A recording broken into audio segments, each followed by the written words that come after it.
Hey guys, RC here. Welcome to my newest gun video. I did mention in my first video I probably will not do a lot of gun videos.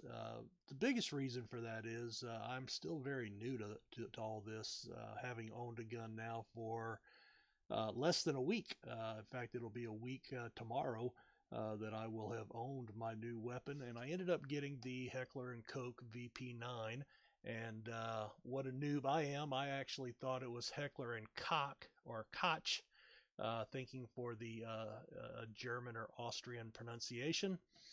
Little did I know, started watching some videos on it and said, wow, I've been pronouncing that wrong all these years when I'm reading about H and K's in books and whatnot. So anyway, I learned something about the pronunciation of the name. And but anyway, that my first video, if you didn't see it, was a step-by-step process on for a new gun owner, somebody that's never owned a gun before, on how to go about finding the gun that's right for them. And you can go check that out. I will link that in the below in the video. But basically, my choices, my final four were the Smith & Wesson M&P, the full size.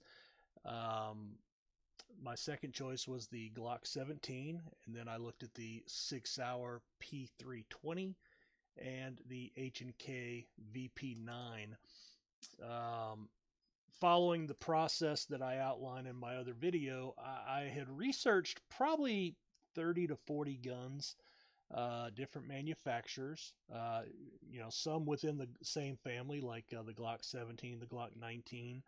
I did include a couple of, the smaller conceal type firearms, such as the Smith & Wesson M&P Shield, the Glock 42, 43 era firearms, and then, just boiled it down to trying to read about them, watching a ton of YouTube videos, taking that all in with a grain of salt, and then trying to ask a lot of questions of various gun owners, salesmen and owners at gun shops, friends that own firearms, and just trying to compile as much data information as I could.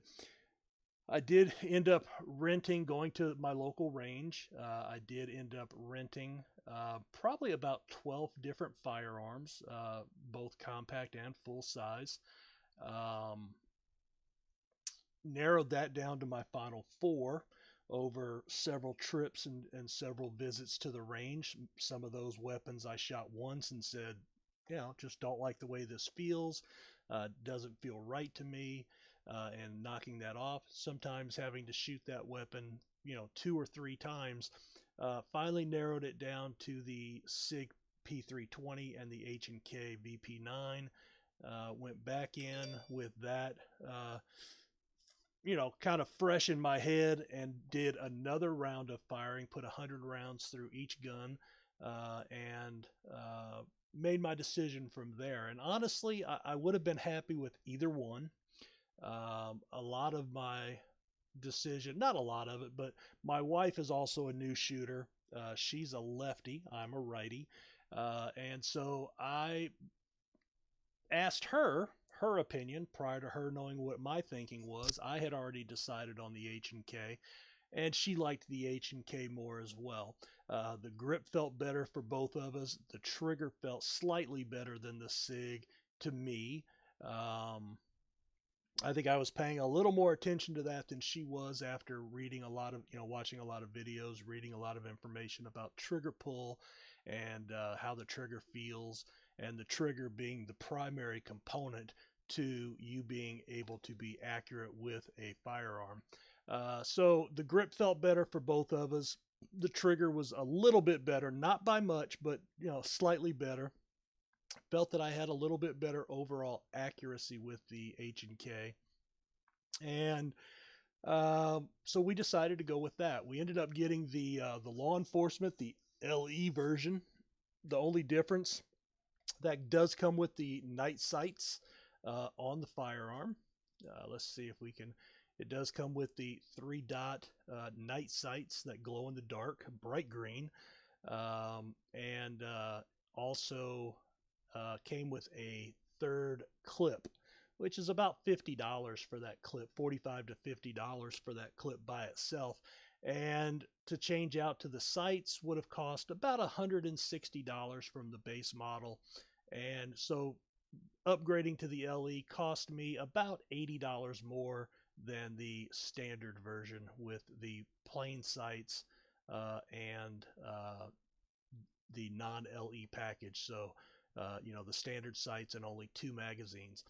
It does come with the back straps, the side straps, all that's included. It does come with a magazine loader, which actually is not bad. I had never used one, but honestly, I find it makes the loading of the magazines much easier. So I bought that last Saturday. Went out of town to a sales meeting, so was not able to go out to the range and actually fire my own personal weapon. I did go out this past week, brought my kids in for the introductory class, brought my daughter and one of my 2 sons to that, and let them go out, kind of get some hands-on experience with the instructor. They got to go out on the range and shoot the revolver and the Glock 17, same as my wife and I did that I talked about in the previous video. And they loved it. They had a great time, but it was more to teach them some responsibility, to show them what a weapon could do, that it was not a toy, teaching them some basic safety understanding. But they both enjoyed it and want to go back again and shoot some more. But while they were taking the class, I went out on the range and I shot, I shot a whole box of shells, 100 rounds, and then I got a second box and I shot 3 magazines. So 145 rounds my first time through. I did it at various ranges, 9 and 21 feet, just to kind of get a feel for it. Definitely much more accurate at 9 and 21 yards. Much more accurate at 9 yards than at 21 yards. But all my shots hit the paper, so that was at least positive. And keep in mind, you may say, "Wow, that sucks that you were happy that you hit the paper." I had never fired a handgun until I started shopping for a firearm. So I have maybe all told 400 rounds in my life at this point. So it's still a learning process for me. But I just kind of wanted to go over, and unfortunately, I don't have a camera, just my cell phone, and really don't want to put up a cell phone video here. So just kind of wanted to pull up the H&K website with the VP9. This is basically what you get. You get the pistol, you get the side straps and the back straps in small, medium, and large. Those are very easy to put on and off. Again, the LE edition comes with night sights and a third magazine. You can also get the base model with the night sights added for an additional cost. So there's a lot of options available. You can see here it has the takedown lever. The slide lock works very well. You do notice there is no magazine release. That's because this is based on the European style, and it has a paddle release here on both sides for the magazine. So you just press down on this little lever right here, and the magazine literally pops out. It doesn't just click out and you have to pull it. It will fly out into your hand. So make sure you catch that. On the reverse side of the gun, it does have the slide lock here. It's a slide lever. Now, I have seen some reviews that talk about cutting this off down at this level, that they're worried that it will break. Honestly, it's a solid piece of metal. I mean, it is thin, but it's, I don't think unless you abuse it, I don't think that's going to affect anything. Now, I will tell you in my first, let's kind of go through these. You can see they do have different finishes for the weapon, different texturing that you can go. That gave a good shot of that paddle release right here. And it is going back to that left side, it is ambidextrous. So it's on both sides. It works on both sides. And the way you utilize this, so you're probably used to looking at the Americanized guns where they have the little circle or triangle button right here on the top of the grip, and you push that. And they call them ambidextrous because you can go in, you can have that removed and reversed to the other side here. Well, that makes it a gun for a lefty, or if you install it on this side, it makes it a handgun for a righty. Not really ambidextrous. With the VP9, it's truly ambidextrous all the time right out of the box, because you do have slide releases on both sides, and you do have the magazine release that is equally accessible from both sides. The biggest complaint I've heard about that is they're hard to use. They're hard for me to get used to. And you know, I look at that like anything else. If you practice enough, you'll get used to it. And you know, if you drive, let's say you drive an automatic. Most of us probably drive automatics. If you've never driven a stick shift before, the first time you get in it, it's going to be difficult. The second time, you're still going to be stripping gears, but eventually you'll be able to drive that stick shift with no problem. This is the same thing. If you've learned and you've shot the Americanized magazine release your entire life, where you reach up with your thumb and you click it, that's what you're used to. And you try to do the same thing here. Well, you can tell where this is at. It's, you know, this is where my mouse is pointing, my cursor here. This is typically where your magazine release is on a Glock, on a SIG, what have you. And you can see it is slightly more forward, and that's not the most convenient place to try to reach your thumb while you're holding in a grip. But you're not supposed to use your thumb on these. What you do is, if you are a right-hander, you actually click on the right side of the gun. You pull your trigger finger, remember, safety first, so when you're indexing your finger straight ahead and off the trigger, you just bend your index finger or your middle finger and you push down on this and go right back into your safe position. And it's just simply a matter of bending your finger and pushing that button. Yes, it's different. And yes, it does take a little getting used to if you're only experienced with the Americanized version. If you haven't shot a gun before, and remember, I'm kind of talking more to people that have never owned a gun, if you learn on this, then going to the American version will be harder than than shooting this, because this is what you will learn on. So keep that in mind. Don't let that throw you off, because this is a very, very solid handgun. H&K is a well-known name in the industry. And like I said, after, you know, as I mentioned in my first video, you have to make the final choice, and your choice will be based off of which gun feels best to you and which gun you like the best. And that may be based on the control. It may be based on the texture of the grip. There were a couple of firearms that I used, I just didn't like the texture. And yes, I know I can change them out, but if I'm paying $500, $600, $700, $800 for a weapon, I kind of want it to work right out of the box, and I certainly got that with my VP9. Some of the other people talk about these little wings on the back here. They're basically just an additional grip for you to rack your slide.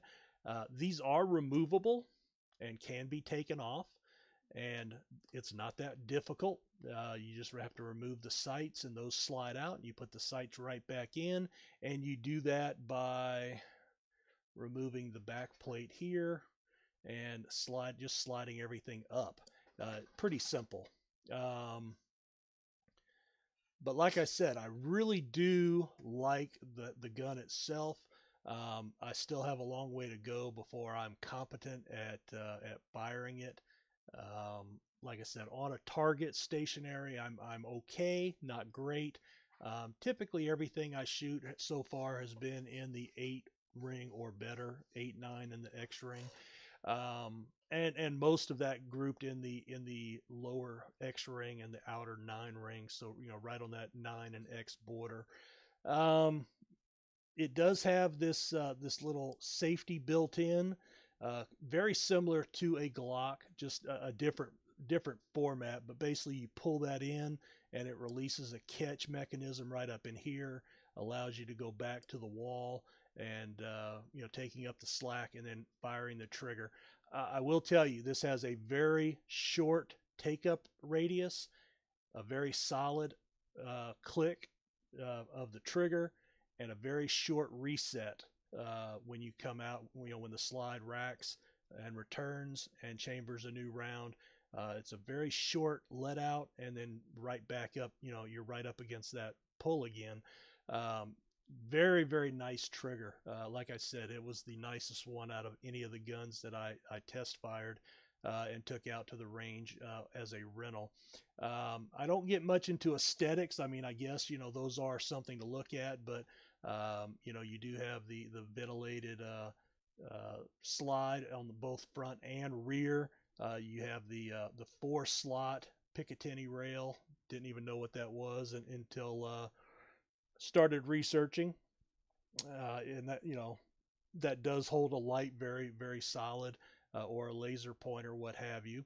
Um, the only problem I had is in my first magazine, and this will be very honest. I mean, I'm not going to try to hide anything. Um, my very first magazine, 3 of my first 5 shots stovepiped. Now, they were easily cleared. It was the first rounds. It was literally my second and my 5th shot out of the gun, out of the box. Um, and then I had one instance later on. I think, let's see, I shot the first 100 rounds, and then I shot 3 additional magazines. I think after the first 100 rounds, then in my second magazine firing, when that magazine ran out, the slide did not lock back. Now, in talking to the one of the sales guys, actually carries this weapon as his everyday carry.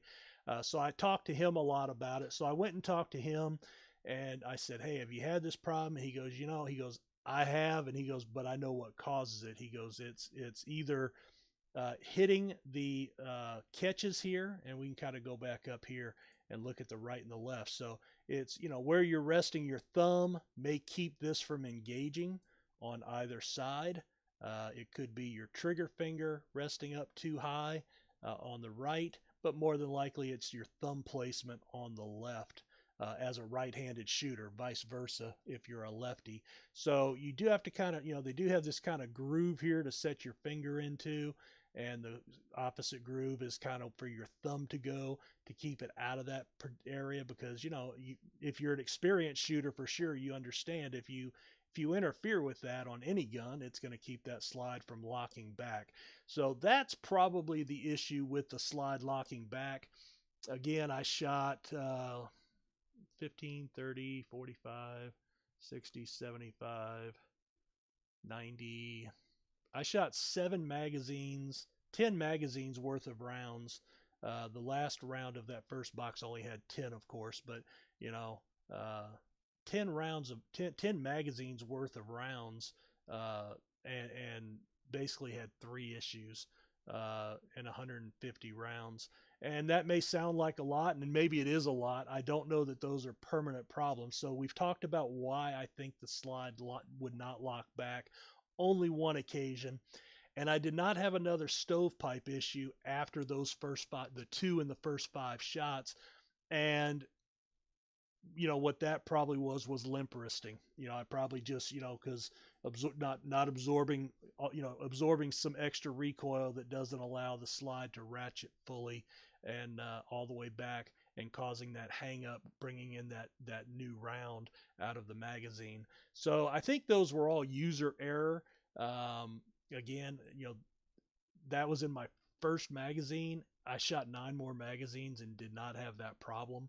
And I will follow up probably with one more video after I've been out to the range maybe 2 or 3 more times, and put a few more 100 rounds through this thing. Let you know what I think about it. So I don't want to hide anything that happened with the weapon, but again, I think everything, those 3 instances were all user error. I think they were isolated, and I don't think I will see an occurrence of that regularly, at least not based on what I've read about the weapon. Talking to the salesman who carries this as an everyday carry and has put many more rounds through it than I have. And he said, yes, I've had that issue, not just with this gun but with other weapons as well. And he goes, when it happens, I evaluate it, and he goes, usually it's something that I screwed up on as the user. So anyway, again, what I really liked about this weapon was just the feel of it. I mean, it's a solid, heavy gun. Um, I'm not going to get into specs or anything, but it feels solid, but it's not overly heavy to be able to hold and aim. It does come with just about. I think the Sig was the only one that didn't come with back straps and side straps. But the Glocks and everything, the Smith and Wesson all came with replacements. But this has the side straps in addition to the back straps, so you can customize that. You can change out just one side panel or both side panels if you need that. If the back's fine, you leave it alone. I do recommend probably getting those night sights if you're using it for home defense. The biggest reason is they do have that luminescent green glow, and that helps you acquire sight picture at night. And wow, sight picture. I'm a new owner, and I've already learned some catchphrases. So anyway, but suffice to say, after doing all of my due diligence, all of my research, I did really like this weapon. It felt the best of any of the firearms that I shot. I'll put up some specs here if you just kind of want to see them. Just felt the best in my hand. It felt the most comfortable to shoot. And it is 9mm, 15 round magazine capacity. And like I said, I just really liked how it felt in my hand. I liked the trigger pull. And then, that all in and of itself would have had me purchase this gun over the Sig anyway. But then the fact that it was truly ambidextrous out of the box, and it's ambidextrous all the time, made it more convenient for me and my wife, because again, as I mentioned, I'm a righty, she's a lefty. So that makes it a weapon that either one of us can pick up and utilize all the functions of the gun without changing anything. I mean, do you want to be out at the range and having to, undo your frame and your grip and change out your magazine release button, in between shooters? Do you want your wife to have to pick up that gun and have it be backwards for her if there's an incident at home at night? And she needs that weapon to defend herself and your children. It may not be the be all end all. I certainly would not hesitate to buy a gun that, like the Sig. As I said, I loved the P320 and would have bought that. And that was the gun I was actually leaning towards until I started researching this gun, which was actually later in the game. It was the last gun in the cabinet, and so it was the last gun that I got to for testing, and then starting to go home and research it, and this was the gun I decided on. So it may be right for me, it may not be right for you. I'm not trying to sway you to a particular gun. This is more just closure for my initial video. For any new gun owners that watched it, I kind of wanted to go through my decision-making process, because at the time I made my first video, it was just the step-by-step process of how to find a gun and decide which one was right for you. And again, everybody's choices are going to be different. And that doesn't make anybody right or wrong. It's just what's right for that person. So, pick out the gun that's right for you, enjoy it, train with it. Above all, be safe with it, and remember what it can do, what it's designed to do, and don't take that lightly. So, thanks for watching, and you guys have a great day.